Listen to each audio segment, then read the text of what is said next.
Kaixo, Inigo eta Peruta gara, eta euskal kulturako H-i buruz kontatuko dizkizuegu. Gaizki esan dut, ez egin kasu, ez naiz kalekoa naiz, beraz ez egin kasu nire izkeraren gatik. Baina esan behar dizuetena da H-ak, nork ez ditu ezagutzen H-ak? Nik ez dut H-ak ezagutzen, zer dira? Nola? Ez dituzula H-ak ezagutzen? Ez. H-ak ikastolan joitzen zizuten horiek, ez zutela ezertarako balio irakasleak kontrakoa esan arren. Ja baten nahi. Bueno, gaurko bideo honetan, H-ak nola ez erabili erakutsiko dizkizue. Erakutsiko dizue. Begira, zuek izkiak H dauka, ezta? Zuek ez jarri H-a. Zuek Berdi? Bai. Beti dauk.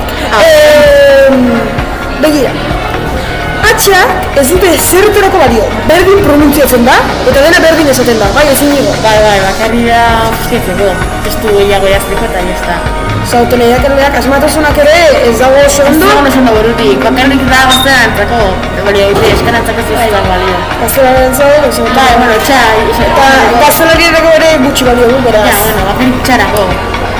Ez du ezertarako balio, bakarrik guri azterketetan nota jisteko. Bai, hori da. Beraz, guri inkazu, H-ak ez jarri, denok H-ak ez baitugu jartzen, iraketan inork ez dut eta hori da, eta inork denak zuzenduko egute gaizki esan dute. Hala, ikastola guztiak eta Euskal Herriko guztiak ez dituzte H-ak jartzen. Eta horren golpe estado.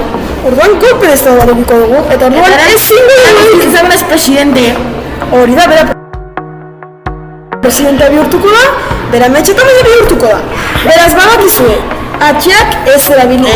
Guri kasu egin, gu bera zuen maixuak. Bai. Maixuak. Hori da. Gure tutoriala hori zen, ez da ez da tutorial bat. Esplikatzeko da. Bueno, orduan bai da tutorial bat. Erreale kampaina. Kampaina bat baita da.